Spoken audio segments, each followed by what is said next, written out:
Baby, I want them pahine when you will be ano, what for gay, no be who ever. Oh, Bobo, I work a Beneza Campo, Bema winning ma, etikumasa bonte so, every a jaya home. Bema winning ma, where quite jaya, was an entire number jolly, I didn't tell grant for interviews. Oh, sir, won't quite a summer or tikumasu or woody and say, why a cat. I was still confused, fear in him. I now.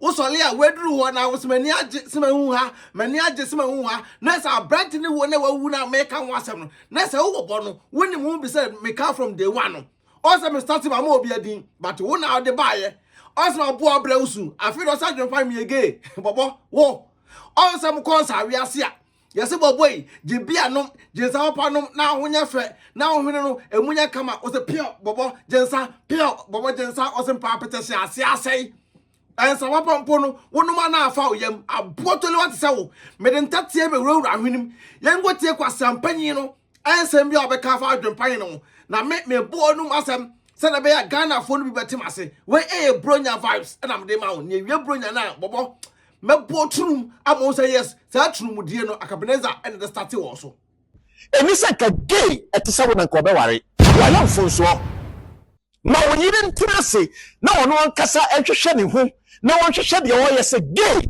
a wa ba be fa no obey a mistake ever baby I want them pahine when you will be ano wa be fa gay na obenu ne ho ever Bama wo rasta mu kan ye be wo kura na ha hwe Adwenepahene ye wo Ghana no ya to kan o bro ni pa so do mbetu kwan no diska no ye pa wache wo na me ni nyina da ho etwen na wo be hu de besie anu moda ani azana na wo de zan krofo no o mre beso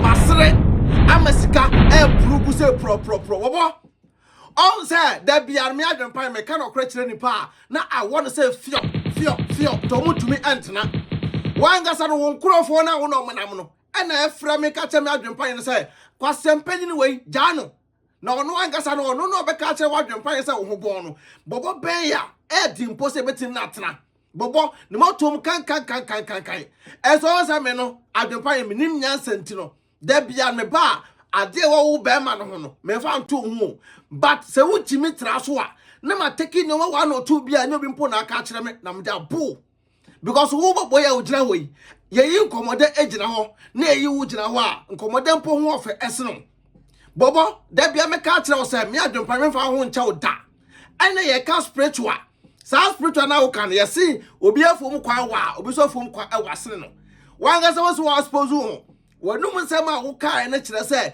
yemmu sa de ente kuma wudu no mu enipa ewuwo yes otele eda ho bobo tamo camera no na ko otele ho na ka kire Ghana fo nyina se otele yale nto otele hia moa onse mo ko otele ho mo nyina mo ye hypocrite tam na mo se abranta ne yale na obia aye busy obia ni time but nena abranta ne wo ye ne de mo time jaskit ne twa atime nya time e kwa abrante ne fie anopa awia ene nwumre ena wo bobo udu gyimi ayeka e wani mu why wadwene se udu abrante ne wo no ebedidi e wo YouTube enu to obi ewu na ye twagya ajo yesu no a wo gina wo no wo de wani bra nyina no se nipa mra na grant omo interviews nipa mra na buso manu mu nsam nkwasa questions enra ya Jackson on kwasa na ubusa abaya no ya Jackson campus se me kan tro se the way na ubusa again nsam na wo ben the kan no na sa buso bi asema e men sa because one gas the way na si ben ya Jackson no na enka na wo ho no ya Jackson no mpesa ade no because ya Jackson aka say wo se mu ho pon e no tira mosket no kwa no mpesa be ba mu no o se na ubusa asem no kwa no na mpesa be fiu by force ubusa nkwasa questions na also la content asem bobo obi a uti kumase a ema ene so mu ebo wo yese ma na ebo ema na bu e wo kumase ho ena obeka Adwenepahene asem me se wo mpanyin fo no kwasa Adwenepahene akwa wo gyimi wo ye boy ni tsawo awudi emachi ena wo to ena I beg ozo kasa nyina wabo o kasa nyina wabo se fram o kasa kakra na do sa samonim kasa kakra na do sa fo nim na wo yesei na Adwenepahene ma boa ma tirim nya hyehyew me Adwenepahene fi asa ma me so Bobo se wonim na do gyimi kan kwa asem bi ma me de bra 10 times but me ma boo yes because me say wo e come de o yam because once na kwa bonten I'm going I beg I'm going to content I'm going to be found to YouTuber what way Bobo met me I videos 20 times a day because me am editor yes me no and I'm bibiao but who be video and other more be so quiet the tema bosume so nipa no at the percentage what I say now who we are one in the panas a konto kwa aboa at say wa usi Ghana and I work Ebenezer what die gyimi way and no eto na onu gyimi e wo mo kampo na da bia me ka kire mo say si konfe wo we obi adani di akire mo na amoni eje ni nyina no nyame betua mo ka maako because abrante ne yale no ana ohia mo ano obi anko obi aso ha busy abrante ba ko fen abode ono ko ana mebo na baso abode de si konfe no panso no bewu no obo abrante na baso na obobo gyimi ni tise wo a wo si kumase a ohia ni wa mabro eni tise wa ene me no ka sei e koma de yam no mpo no untumi mpo enkasa wo kasa oba abro kire pen Bobo fa o singi visa krona wo kana de ko Togo no e bia o da ye so mu ene bia so ndaye say bia go Togo visa because Ghana passport kra Bobo yes o kwa ye nyama just come on Ghana card mpo no yes anya bia fa ma eti wangasa no woni access bia de betu kwan ena wo gina wo wangasa no udu airport kra be pamon because I show ye bia the way say bi o mu konsa wi ase a yes say Bobo baji pia papa nom Bobo baji Guinness nom I say mo anya ahoden no wo de o say apetese ase asa no woni asomodwe ene se asomodwe ensa ye obenom abeben nipa be accept no wo de ensa asai nto mo na mo so grant of interviews no dodo na ase me kan tell say den timpo a mo ma kwan e ma be mo no say asra be grant interview no wo di ka book to dwe esu ma e pa ma chaw mo no say the way akom de abrante we no say yantimi ankasa ba akom yenu ama abrante we nya kwan si bia to YouTuber abrante obewu ahye eno dia nto mo ne ye interview ni nyina na obi also wie na so do spray e ko spray ne hwinim en num en na sum en be bia no otimi say yes the way I sent na wura no because camera nim de nipa no otimi fake but ye kate camera na wo so bia mel na nko an na mo en wa ya nkonam en na gyimi akwadero say bam obi awu wo besu no wo nsu wo so na wa bru say si confuse wo we I expose mo Bobo si confuse wo we I expose mo pa ena moto ena gyimi ena mo gyimi na wo ye ka bra Bobo obi awo me Adwenepahene na me meti ameka sei ukomi kroma me odan e wo ho kumase wo me odan wo ho enkra me odan wo ho enkra kwa de adan wo drum boy te se wo o bia wo fi aduru wanyini am wonim nyina ba be sa akatia ena hwene I say posse kab de minim so bia na hwene so na na hwenim kwan de ekakraka but wo no hwene no etalewo sa afrafranto ye ana hwene talo sa afrafranto but ye kuto say pa the torchlight eso hwenimu a ekwan da hwenimu echetema moto we Bobo ekwan da hwenimu no ntia se enkan gira wutirim nyanka kuma because akwan da wutirim no o ma expect that sasa akwan be da hwenim amana ko pia wutirim ama gyimi na kwadale wo ana ato na oka spiritual things kwase wonim ya busa mase wo man Ghana mo se wonim Adwenepahene na busa me Adwenepahene na se wo man Ghana mo we Christmas vibe na me de bro Bobo ye wie bro nya na ho memo wan ebini na wo titi se fe ubedi ubini yes me se kampo no me Adwenepahene de meye mo no sa bobo na mo na pie na wo gyimi no de me Adwenepahene meye mo kampo no ebeje mo nsam onza ne nyoma mo ye nyina no ensisi so ade bia mbo ye bia because enam enura mototo mo Bobo e wangasa na wo expose mo obi aka esole a Adwenepahene ja obo na on de wa gyimi osole na ogu enum ase wangasa wonu mo se mese mo kunkum ho nokre wansa wangasa na bota mo tesa ai na adente abusa de ente nipa wu e okuma wudunum that means say sa ne na mo ye na ho ye awurawura mo nto mo so bi we page pe ese kanipa ntofom mo to akotama brand t-shirt ama brand t-shirt ma bowa ato so one good year Terminal Branton go so obo wani nyina no. Bobo now camera na way. See confio elbow wana obewu no. Now camera no way. Sika bia bedu o see confio be nyam betua o ka. Wo sa Branton we. Sika bia na wo so Branton ni wo no ho. E de grant interview for interview. E go to YouTube na. Wo anya sa ahoden no. Branton test o hia moa no. Afa go support no. Na Branton ewu no. Ane waye ka e wo ne fie anim. Nyam betua o ka. Na nanom be dome wo pa.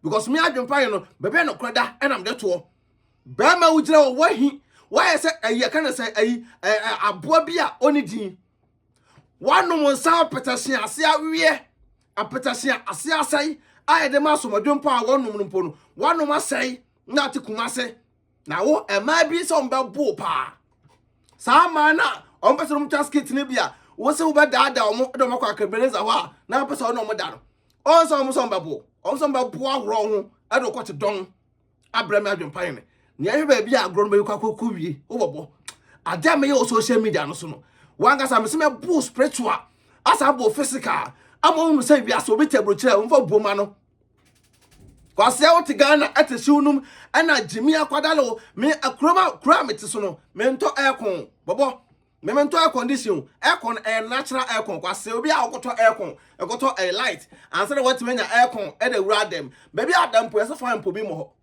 baby a mpo da no fine come fine po bi mo ho wo so le obi aircon nda bone dem ene why da tutokuro ato dem ene pie pare dem tripale bia ne aircon na bia pass through about them aboa te se wo odwan ba te se wo why oti ene ho se apra ne honam na yatu no wo oba na net ya no on so oba no akura ka to say ensem bia wo ye no bia wo ye ntino enam so oba no honam meka so say I sa plant no oba no so mpo eso oja wo akọ on so wa gyimi because na atwampo wunya bi ni aboss na joso aba akọ no na wo de we ye bronya vibe na de ma no maka no me ni bronya ni wie e ho na abu no say yes sa Adwenepahene ni pa e dia se ba so keke kwase o ma Bobo mu di ni nyina Bobo o mo ye menkura o omo ya menkura e wa abrochira ye bana abrochira sa ankofra Bobo mu di ni nyina no omo ya menkura ma momo so a ato gatem na abo bi tisa wo awo ekomo de yem hojina wo nyina hwede waye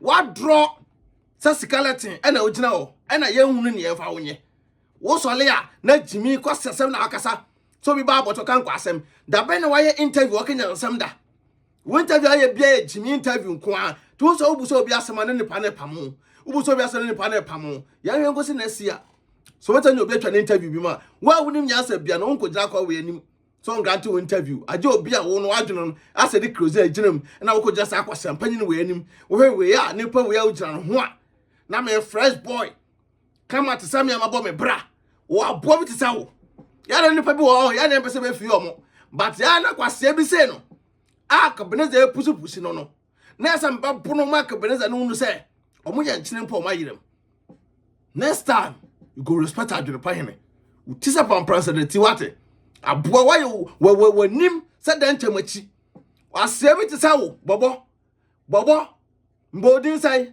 next time wanga sa behu asamre ntakte be wura hwenim ohwena atale e mo abiebie ho setama moto we wate asia oti Ghana na gyimi akwadale wo se me ba Hamburg e na me ba ha se wo kura asini se wo pa Hamburg aba se wo pa abrocheni bia ba on to nkrofo no ba abrocheni nyina ye oya aboa unya bi mada me Adwenepahene na meka unya abrocheni ma ne e ma chena komo anupre private you can say from Kumasi to Accra no ofuru bi a change midin aboa to niwa passport mpo ni bi Kumasi to Accra mpo ne ye se wo pa chaw so mo fa furu plane na bran kran na timi hwe wiem aboa wo Kumasi to Accra mpo timi furu plane na beka so ba Hamburg for no se yansi hu yes almost wo boa wo gyimi no wo no monsa obi anu monsa papa e de fa adwene e de so nyansa no wo de nam se ohia kwadale wunti no a gyimi akwadale wo a wo so nyansa nti no wo no monsa apese ase asai ene tramo ni guy to say wo e na wo beka me masem awusua ye be say hia biem merry christmas to obi o nyansa bia na kwase we ne na camp de di bronya ne wi a mbeteme nkapa we to ntwai emu akese afi ne beba afi na be expose mu pa na me Adwenepahene me mmoa me ho a me ka asem e wa ponten ma boa wo ye pa Bobo gina yi wona akabeneza ene ne nkrofo no na next time me ba no One way up, do you say, what would you want to do? For trim, say, my bodam, Quasia. Would you say, I'm passing the Tiwati, we need trust with Chimchaba. Quas any more this one I won't say, Yasan. Name Adwenepahene so. Makelo. Although, we cook room about. I'm about to go to him. You offer beer, and was sending his cow Ghana. Ah, Mammy, I saw offense in this canoe class of cook room. Now, my any day. It's not for a Sunday. I come back to make Me, I know to tap on car. Dear. Tap send. No, no, so I Apple Abba, or Biadano to go to Fonso. No one did register this in this coffee. I enter the shade. Hey, sir. Now, what you could chase extra. Man, Miss Row, make a tap send amount. So you should iPhone and also the time. No App Store.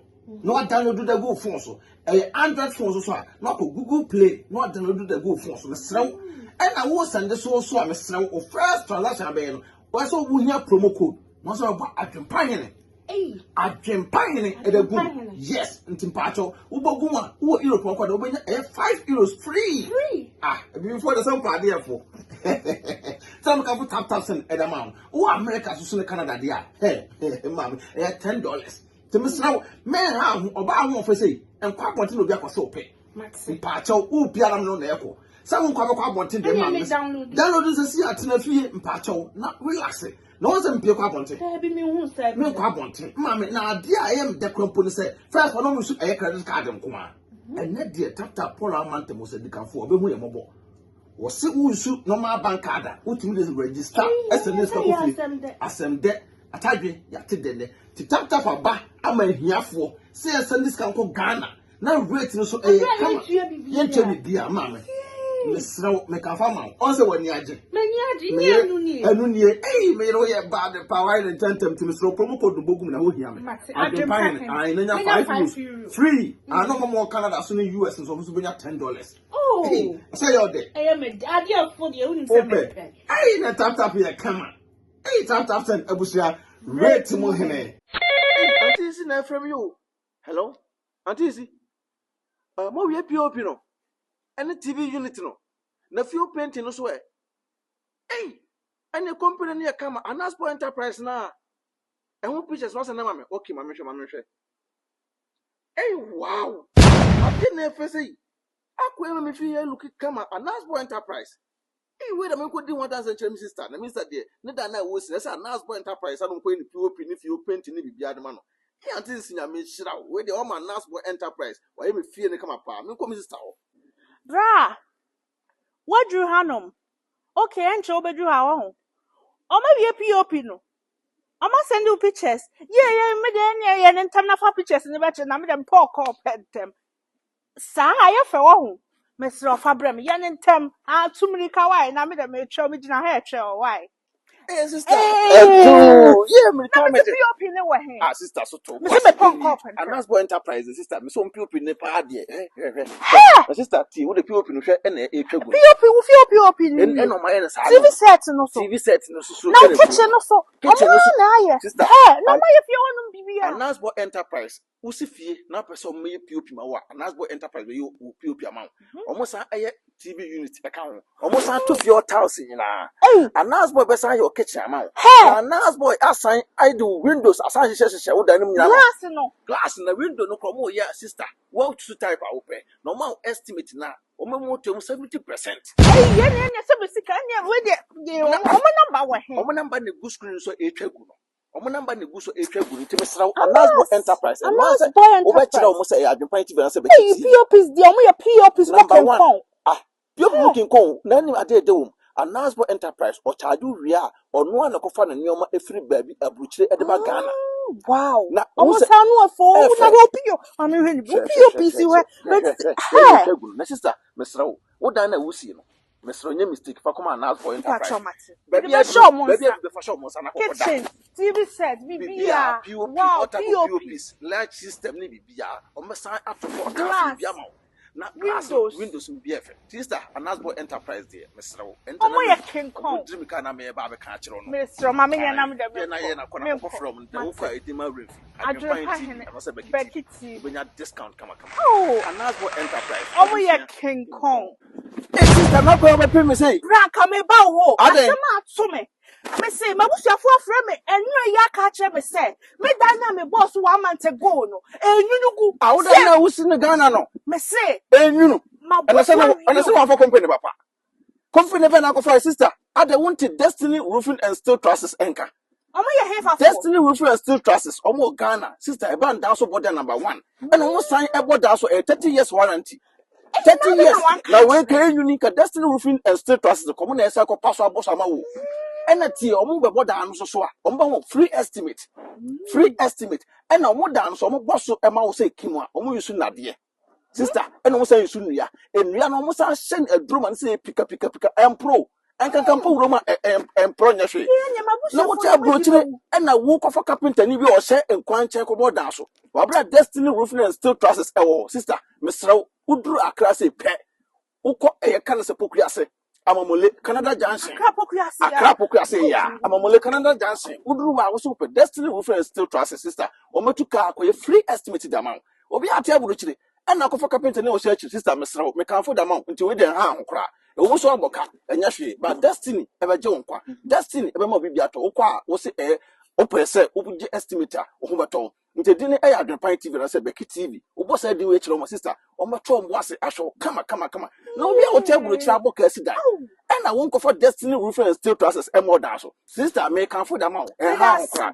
No number. Omo number e na go screen so no. Omo email address na go screen so e twa gu no. So atese o me board down so am 30 years warranty. 30 years be wo. 30 years be wo. Na we na nti wo ha mo sa. Sister. Mr. On board down so ma wa o e che kula. One to fire more than Crumpuna or down better. And on down some boss and so try and yet on board down some Debbie. On board down some mother show up brutally. Destiny not in on mother show up brutally. On board down so I would a fool. And yet to my comfort amount to them so what you know Ankasa Aquanity straight. I was a phobia for 1 night beginning. South Pepper. Me can't fool I the Edam. To wear pad your former Number no sooner say email address and say sister. Abusia, Destiny Roofing Sheet and Trusses. Ghana. This app cry, why? My family people are worrying me too much. My I can't send money now. Why are you so stressed like that? You know, Ghana people, it's Christmas time. They said I should send money to them. But I don't know any app now. Haven't you heard about Sendwave? What? Sendwave. It's a money transfer that we use to send money to Ghana. And you haven't told me about it. Oh, I forgot. My wife. Go to Play Store or App Store and download Sendwave. The first time when you are sending the money, they will ask you of a promo code. Promo code is Likee TV. Kindly use my name as promo code. Promo code Likee TV. Yes. And do you know the sweetest thing in it? No. They are giving free ticket from December to February. Free ticket to first time. And you know I like chickens. Yes, so if I download and use the app, I will get free ticket to Ghana. Free ticket to Ghana. Now wow. Promo code when you enter my name, Likee TV, they will give you every I will use the Likee TV. I use it so that I can get free ticket to Ghana. Yes. Hey, I know my husband. Let me download it. I like chickens. Download it. It's already done.